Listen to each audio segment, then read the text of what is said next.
Hey, we are live here again with Rená Koesler. So Hi. great to have you, Rená. It's great to be here. And happy Friday, everyone. It is a Friday. That's exciting. Mhm. Although, as we talked about, work sometimes never ceases. Uh, Mhm. Today we're talking about it's never too late to set a summit. If you've been following along with Rená and my conversations over the past couple of weeks, we've been talking about summiting and how summits are really anything we define them to be. It is as you know, before the broadcast, we're talking about it is the I want to sort of statement. I want to, from our previous conversations, we talked about how do we identify those things that I want to by quieting our minds and thinking about what's the thing that kind of pops up that at a certain frequency throughout our experiences, and then just jotting them down. And I think I gave the example of, what do I want to do and what do I want to be, and then pulling out those individual items and allowing them to change over time as well. But today, it's never too late to set a summit, which is a topic that I know that's on your mind, Rená, and you're hearing about this, and I hear about it as well. People thinking, boy, my time has passed, or it's too late for that. So that's our topic today. Welcome again, Rená, and welcome to all of our listeners. I do want to remind you to subscribe. If you're on YouTube, subscribe to the YouTube channel. You can join the Facebook group, and you can also follow Rená on LinkedIn. She is an expert on summits and business adventure coach. So, Rená, welcome again. I think that's the third time I've said that. Yes, thank you. I feel welcomed. Third time's a charm. I wasn't sure that the first and second one were going to stick. Yeah. Well, it's such a, can I start? Please. Okay. And I think that you and I have talked about this too, and you talked about, wanting to do some things.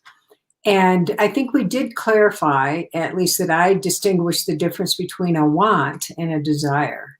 And I think a desire really just up levels a want, because we all want a lot of things. We want a new toy. We want a new phone. We want to lose 10 pounds.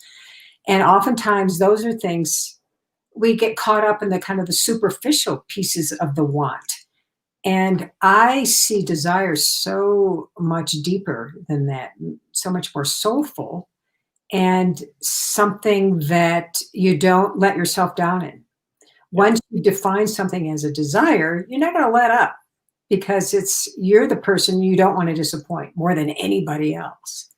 So when you identify something as a summit, and another word for that, in my opinion, would be a desire, then you'll do what it takes to meet that, to reach that, to obtain that potential, whatever that summit is. And it doesn't have to be a mountain summit. We've talked about that too. It could be, something that you have to identify as a desire. And once you've identified that, your summit is there, and it becomes the vision. Yeah. And I think also building on that, there's this concept of our minds and our bodies and our spirits are all interconnected. And I firmly believe that.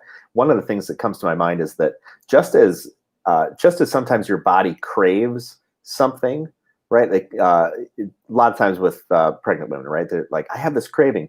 And it turns out a lot of those cravings are built on nutrients that a person just needs. And your body intuitively knows, like, man, I just really have a craving for orange juice. Well, you might have a craving for the nutrients in that orange juice. I think sometimes our spirits and our minds are craving a certain growth point.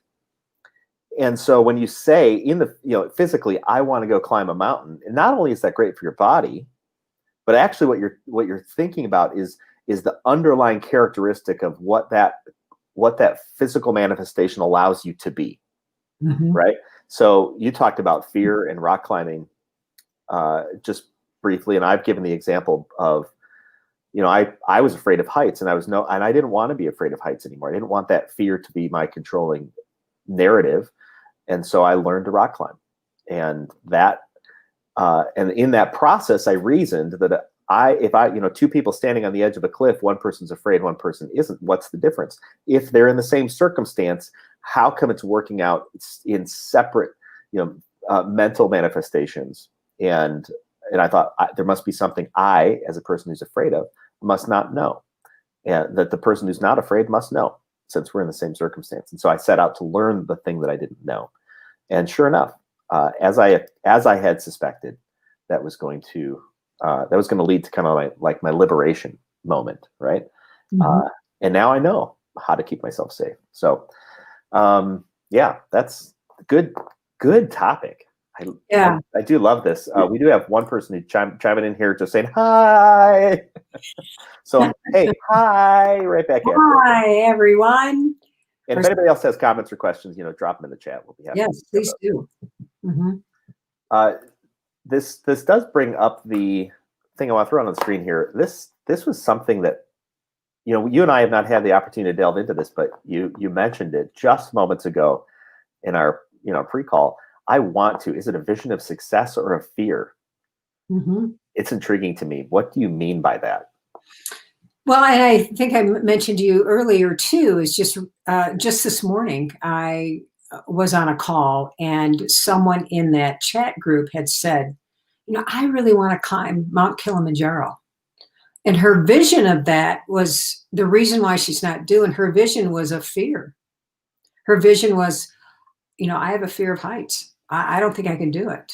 And having climbed Kilimanjaro, it's not a matter of falling off the edge of the cliff or falling off the mountain, because there's no place along the route where that's going to happen. The challenge is getting to the summit, getting to that particular altitude, and slowly moving toward that. So her vision was already defeating for her, because her vision was keeping her from reaching whatever summit that is. And I'm hearing you say that the vision that she had is actually it's not based on facts. It's based on belief, which many times is not based on fact. Our beliefs have sometimes zero basis in fact. That's right. And we conjure those beliefs up all the time, right? And beliefs can be, something superficial, something that someone has told us, this is how it is, something that we've just imagined, and our imagination can be so powerful. And so we just imagine it's scary and I'm going to fall off the cliff. And it's, I have that fear of heights, so there's no way I can do Kilimanjaro. But it has nothing to do with heights. Right. It's what you've built up in your mind. And we all have them. I'm a firm believer of these things we call limiting beliefs. We all have them, and we imagine them. We're told to them. We saw something on TV. You think about Jaws. Remember the movie Jaws? People will not go into the water because of Jaws. Because there's a dangerous creature just below the surface. That's a great example. I heard. I'm not sure if it was the director on Jaws or whoever it was. Somebody can fact check me on this. Actually, probably 10 years ago, something like that, came out and said he regretted making Jaws because it took a creature that is not out to kill humans and rarely does, and turned it into a predator and an irrational belief, so that then people thought sharks are people killers. Not generally. They will, for sure. That's right. But not generally. There are sometimes, I don't know how many sharks there are, right? But there are a lot more sharks than ever kill people. Mm-hmm. So it changed actually a generation of folks, or two generations, into, fearing sharks. That arachnophobia, was that the movie? Was it called Arachnophobia? I think it was. No. Where the spiders were coming out of like the shower head and up through the drain and stuff. And I remember watching that show, and maybe that's where I got my irrational fear of spiders. Mm-hmm. But yeah, you take a spider, just dangling from a ceiling, mm-hmm. By a web, which is, what spiders do sometimes. Mm-hmm. And I'm just like, oh my God, it's a spider. I'm not in the food chain of spiders. And there's likely nothing going to happen to me from that spider, but it's that irrational fear based on a belief about something that is not based in mm-hmm. based in the totality of the facts. Right. It's just based on one data point, mm-hmm. or that isn't real. Yeah, and I think we get them from a variety of sources. One, movies for sure, because at a young age, he's like, oh my gosh, everything's believable. And then also from what people tell us. this is scary, don't do this. I remember my father at a young age living in Aurora, Illinois. I'm going skiing, and he was so reluctant to let me go because he says, you're going to break your leg. You're going to break your leg. You're going to break your leg, because his thought, and he has never skied before. Right. He just, what he saw on TV or the Olympics, or, what crazy people do and what kind of injuries that they sustain in something like that. And that's all he knew. So when I went skiing, I was petrified that I'm going to break my leg. I'm going to break my leg. So I fell all the time. Yeah. Because I didn't want to break my leg. So I just fell, I just didn't want to go down the slope very quickly. In Right. Illinois, right? Fox Trails or something. I don't know if you know where Fox Trails is, but anyway. I know the name. Okay.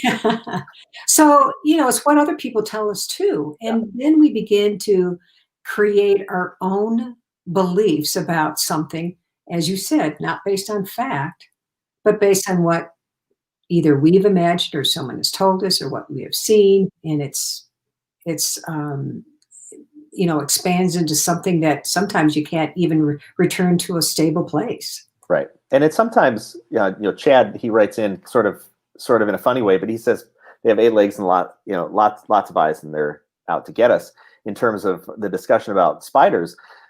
But, out of just the funny aspects of why we become afraid of spiders, in our minds, many times we look at a situation, we're like, that is so foreign to me, and it just seems so scary that I don't cross that boundary of going ahead and engaging it, go ahead and go, doing it. Like you say, well, why even bother? I'm probably going to break my leg. Mm-hmm. Well, you don't understand. You've never done it before. Right. And I think many times we set ourselves a boundary that we're unwilling to cross because it is so foreign to us, Mm-hmm. when in fact it's totally normal to somebody else. Mm-hmm. There are more spiders on the planet than there are people. And in some estimations, you're never more than 7 or 8 feet from a spider. And in any situation, which is really shocking, but they're the normal, right? The normal for that insect or whatever it's, right, that animal. There's more of that normal in the world than there are of us. Mm-hmm. And I think that's true in our experiences with people too, right? A person on the other side of the planet, a Sherpa, let's say, who climbs mountains all the time, would never think twice about, well, I just do that. That's their normal. Mm-hmm. That's their experience. Like we grow up, go to high school, go to college, go get a job, and sit at a desk. A Sherpa in that sort of situation grows up, starts bringing people up the mountain, and then it summits the mountain, right, constantly. And it's not they probably have fear at certain points, a healthy fear, understanding where the boundary of safety is at. But if you're within that boundary, it's not, you have no reason to be afraid. Mm-hmm. And so that idea of the limiting belief, whether you think you can or you think you can't, you're right. I think that's the quote. Mm-hmm. Because you will do up to what you believe you can do. And so the question is, for the listening audience out there, is what is the percentage of your movement towards something you've never done before? Or experienced before? Because think about the summits in our lives. I would say, starting a new business was a complete summit. I've never started a business before. Navigating through that, I've had to launch out and ask a lot of people for help. Yeah. What is this? Now, I know how to climb a mountain summit, but when I think about starting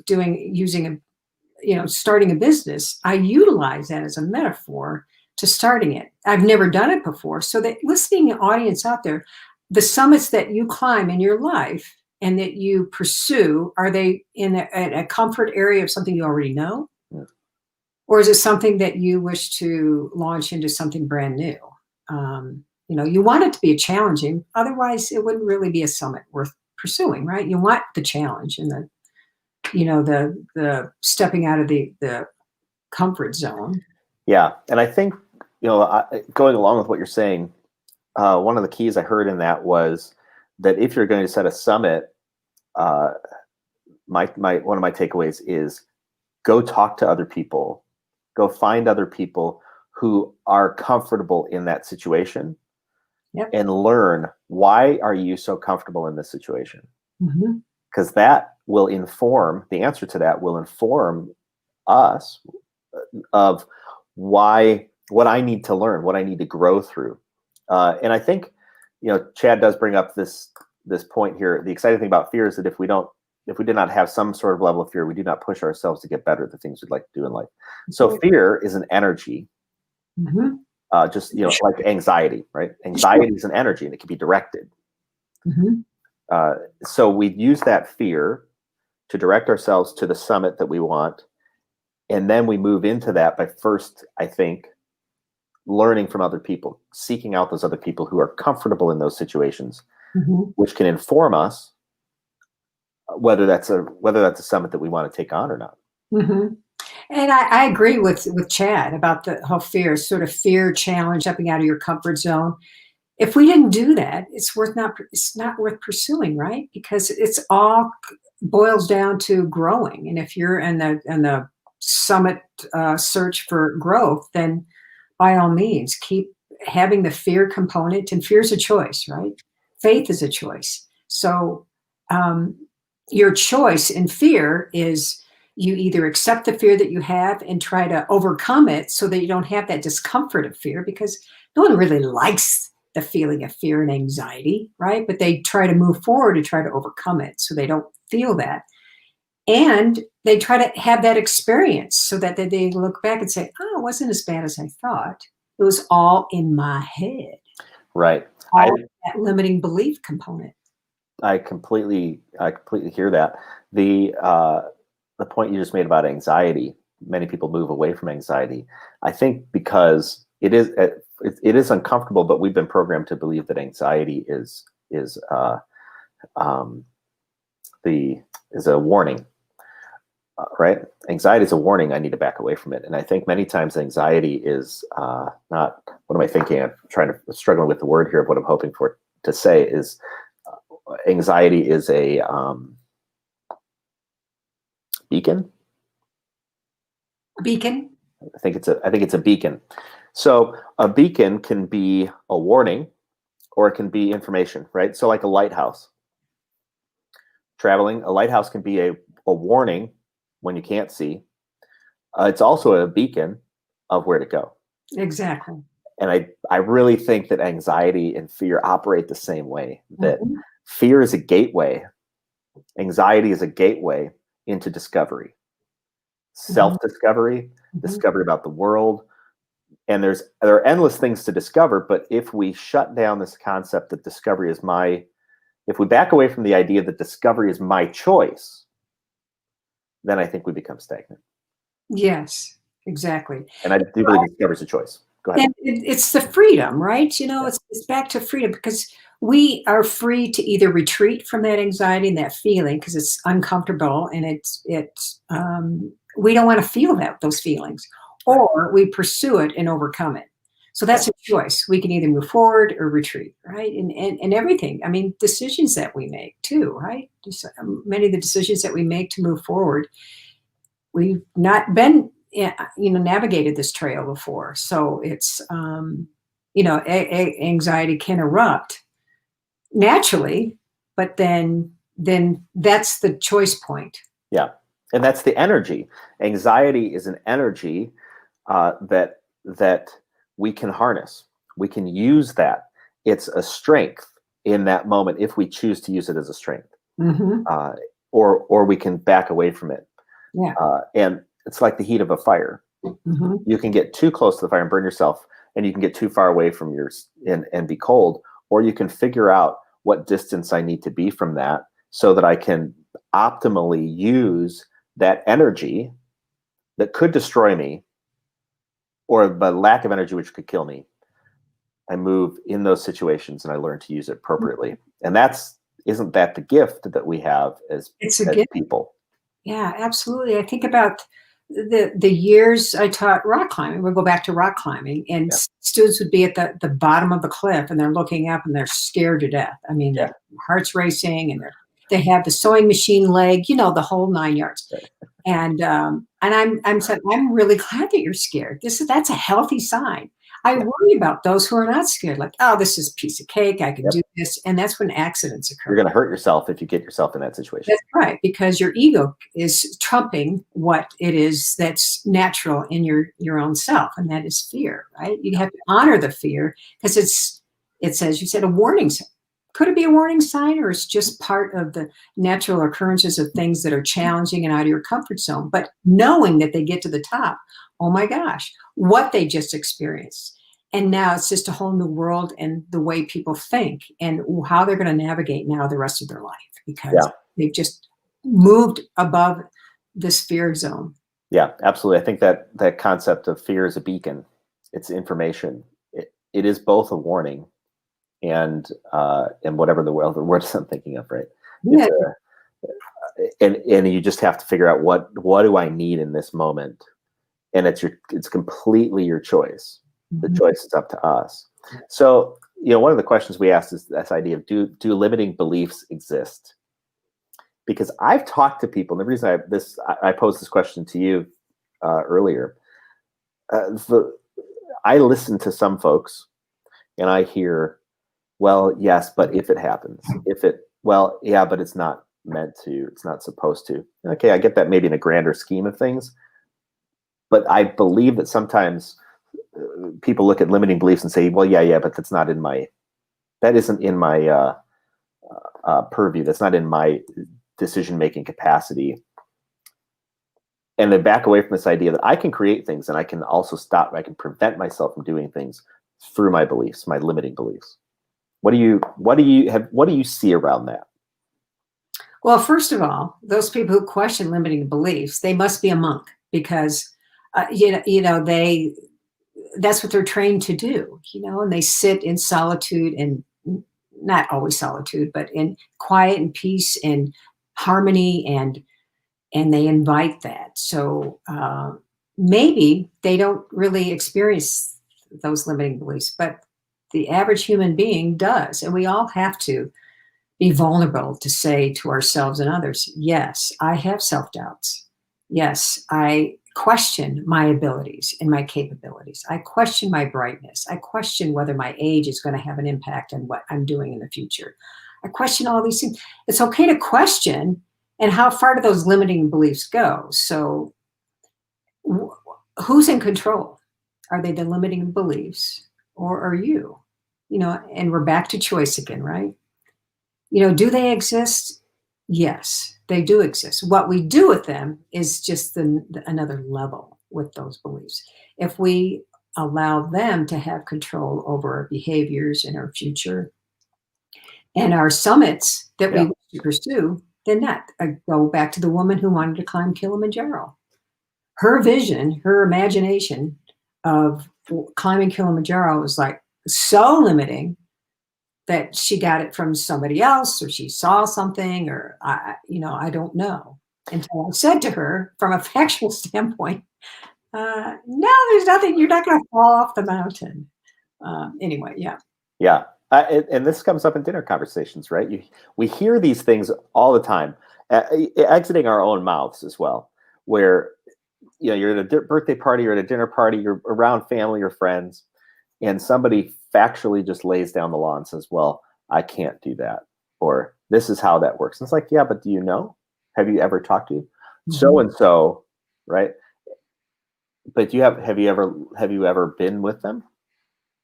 Do you know that to be true? Have you ever lived their life?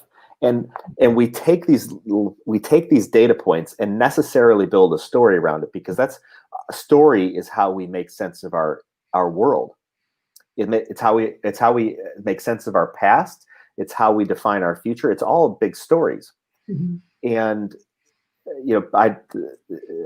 so for instance, like you're driving down the road, cut a person off, or somebody cuts you off, I think is a better example. You're driving down the road, somebody cuts you off, you immediately, if you're anything like me, my mind immediately goes to, what a jerk.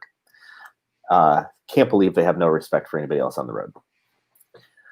instead of, if maybe I had a second or third data point in that, this random person I don't know, maybe they're on their way to a job interview and they're late because something happened, or maybe there's an emergency that they need to get to. That we don't invite second or third data points. We move to snap judgment, and that, I think, hinders us, because if we move to snap judgment in ourselves, that becomes a limiting belief. Mm-hmm. Whereas if we gather more data points by asking, by inviting, by having the conversation rather than going to assumption, then yeah, I think that can open us up to discovery. We have to be curious. We've got to generate that curiosity, I think, in ourselves, and then curiosity for you as well, instead of immediately pronouncing, something to be true. That's right, because we're limiting ourselves, or the person is limiting themselves. So, and I wonder sometimes if they're using the right word. Okay. I can't do that, or you know what, I'm not really interested, and I don't want to do that. I train people in weightlifting things, and I've heard so many times, I can't do that. And usually it's when they're lifting something and they lift it to about here. Actually, they'll lift it to about here, and then they'll drop it and they're like, I can't do that. Yeah. And I'll say, actually, you already did. You already lifted it. You didn't know how to land it. You didn't know how to get under it, but you lifted it already. You actually lifted it as high as you need to. And when I hear I can't, I changed this in my own mindset a long time ago. I will lovingly reach out and say, hey, I would invite you to change the language from I can't to I have not yet, or I don't yet know how. Yeah. And that small tweak in language is a huge difference in mindset, because now I might be able to. I like that. Yeah. As soon as I learn how, right? Mm-hmm. And, one of my favorite all-time quotes is by Wayne Dyer: change the way you look at things, and the things you look at change. So I think, that's great. Isn't that great? I love that. And so I've spent a lot of time doing solo adventures. Okay. A year and a half ago, I spent 3 weeks on the John Muir Trail in the Sierras by myself, backpacking over 200 miles by myself in the wilderness where there are bears and all that. And I tell people that, and they said, I can't do that. Yes. I can't do that. It's too scary. Too, why do you want to spend that kind of time by yourself in the wilderness? Right. This is what I do. Yeah, totally. And if you dig deeper into that, it's like when I turn on a show, and I'm really into documentaries, and because I love learning, I just love discovery. There's the documentaries about divers, competitive divers, where they compete for how long, how far, how deep, and how deep they can go, and how long they can hold their breath, and then still safely get back to the surface. And it's minutes upon minutes upon minutes. And the thought does creep up, I can't do that. That's not true. That is factually not true. That's right. I never want to try it. I'm definitely afraid of that.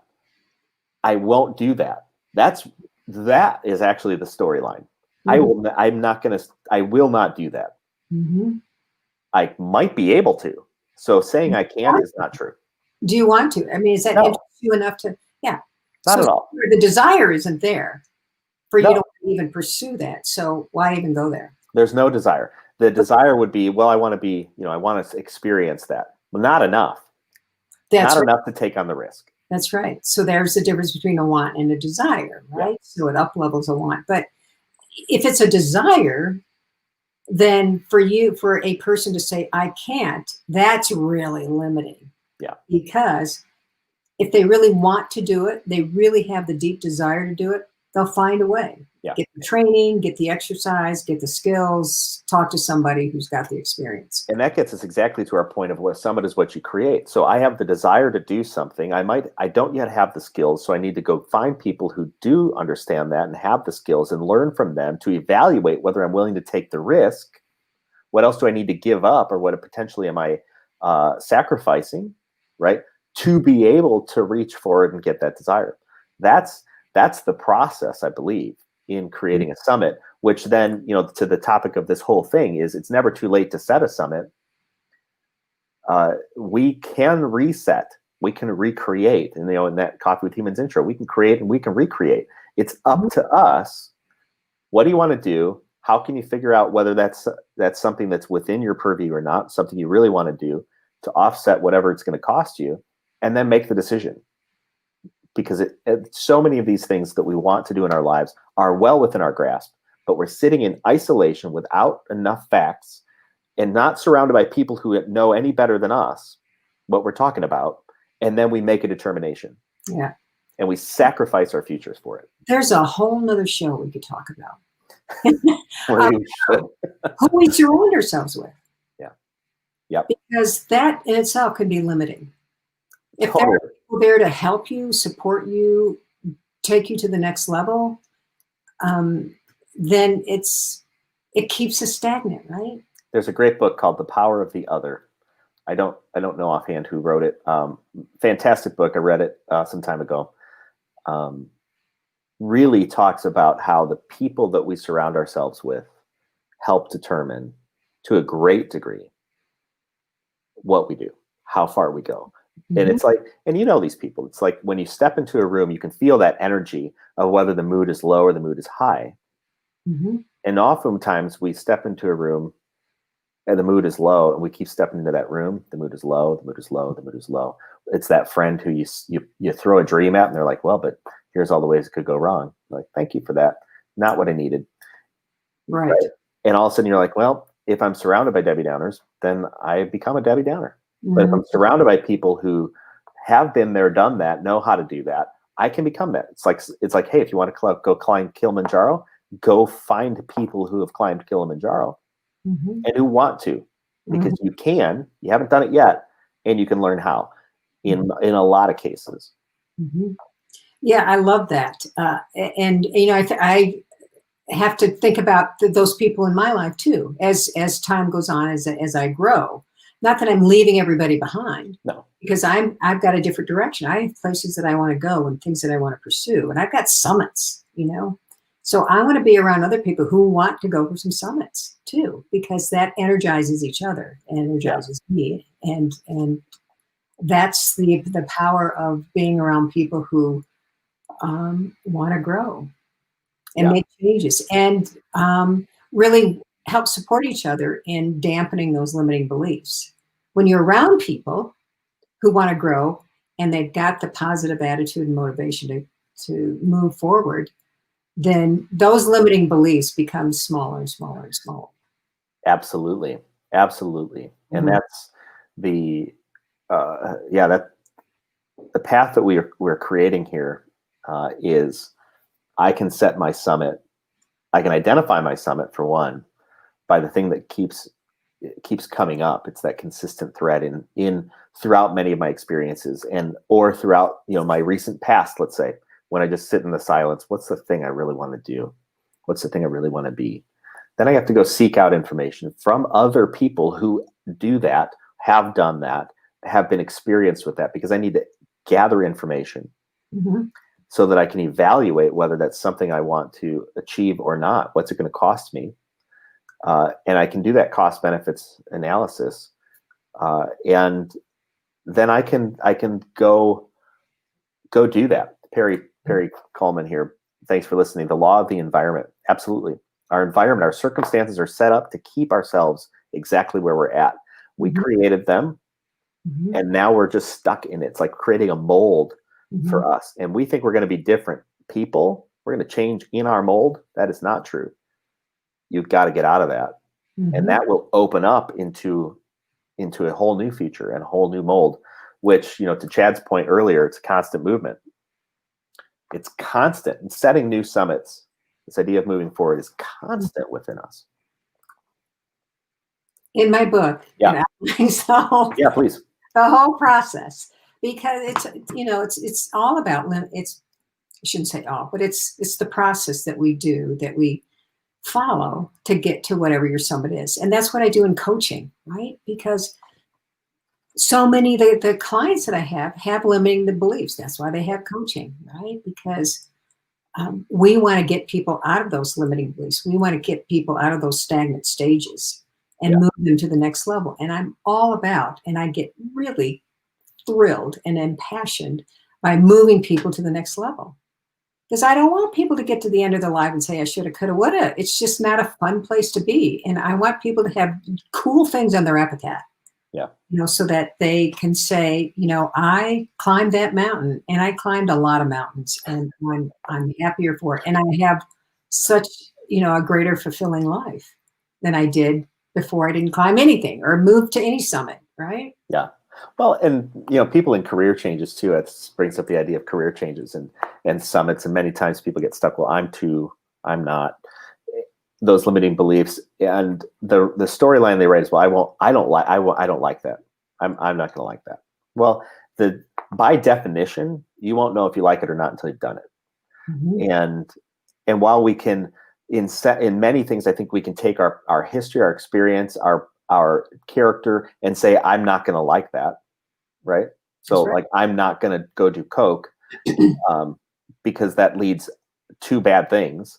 Right. And I don't want to have that experience. So I've never done it, won't do it. In a lot of other cases, like, well, maybe I'll try that job. Maybe I'll try that position. Maybe I'm going to go try that experiment. Maybe I'll go, maybe I should go to that event with those folks to see what it's like. Because we have such a tendency to become so myopic and stuck in our own environment with the people that we always hang around with, doing the same things we've already done. And then, like you say, you get to the end, and it's like, man, coulda, shoulda, woulda. Why not eliminate some of those coulda, shoulda, wouldas? Because life is too big. The world is too big. There's going to be so many things we could never ever accomplish. You might as well go do the things that you wanted to do. Mm-hmm. And think about those times. I think about that in my life when I think about events and things that I could go to, and I had to stretch and get beyond my comfort zone and do things. And I sort of, it's kind of inch my way into it. And then in the end, I think, I'm so glad I did this. How many times I've said that to myself because I've sort of crashed through my limiting beliefs. Mm-hmm. You're not going to have a good time. You could do something better at home.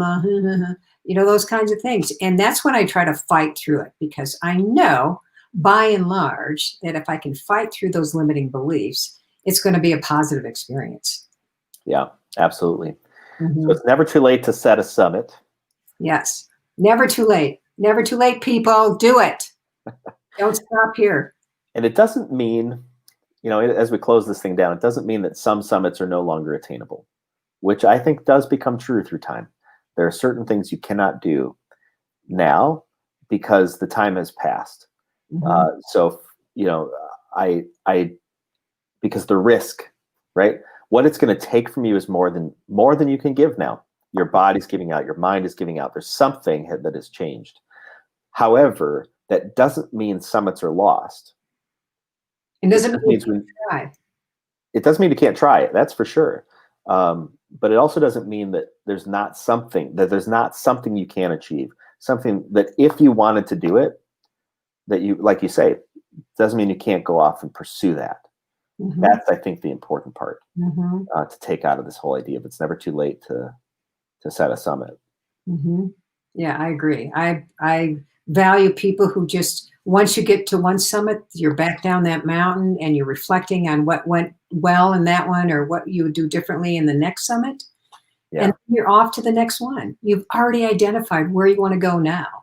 You have to give credence and honor to the former summit so that you put it in its place. Mm-hmm. But then you take what you've learned from your process and your journey toward that summit and use it for the next one. And it just gets better and better all the time, right? Yeah. And you know yourself better. You recognize yourself more. And then you're able to discern, is this the summit that I want to go for? This is, making your choices. Yeah, absolutely. Mm-hmm. Hey, you want to play a game? Yeah, I love games. Yes. Yeah. All right. Well, before we close out here, trivia. I'm not so good at trivia, though. So before we close out here, I've got a game. I got a game I want to try. Okay. I'm gonna.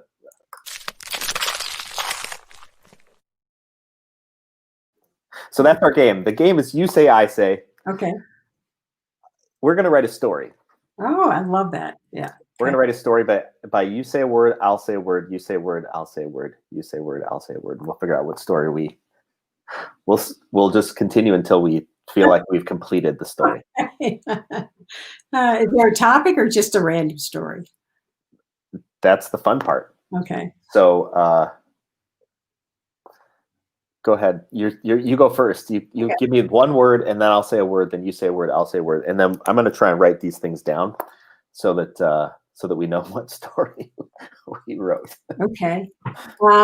Once. Upon A summit. I Felt risky. so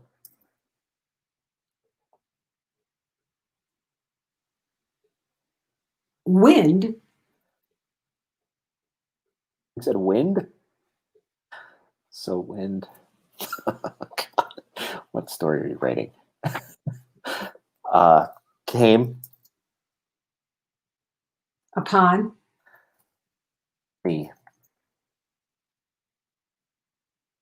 Suddenly. There's a period there.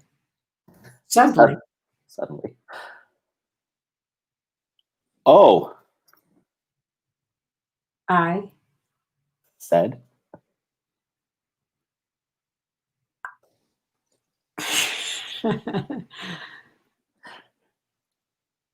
the Yeah. That's what you said. the The. Oh, I said the bear. Did you say bear? A bear.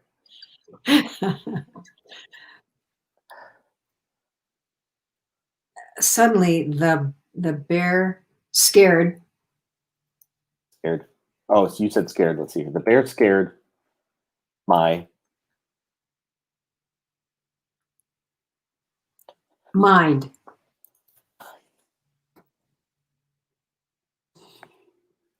I Was falling risking all my soup. Oh, this is fun. That's quite a story.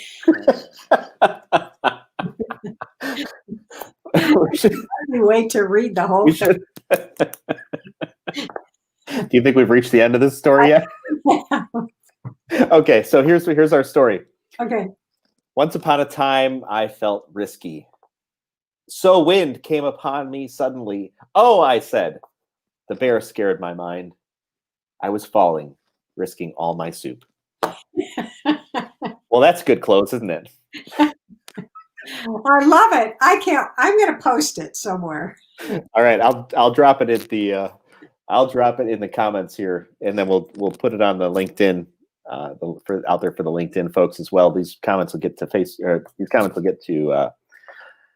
YouTube. We'll stick it on Facebook. We'll stick it on LinkedIn. That's how we ended this whole thing. Yeah. We started with "It's never too late to set a summit." We finished with "Once upon a time, I felt risky. So wind came upon me suddenly. Oh, I said. The bear scared my mind. I was falling, risking all my soup." Renee, I love it. thank you so much. Folks, get involved. If you got a question for Renee, drop it into the comments, drop it into the chat. We'd love to help you get unstuck and moving forward with the summits in your life. And thanks for the comments and for listening, people. Yeah, it's always fun. We can all have a big chat. Yeah.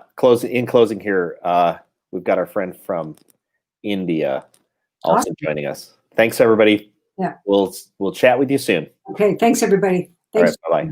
Bye-bye. Bye. This has been Coffee with Humans. Subscribe to get updates or click to have coffee with me. coffeewithhumans.com.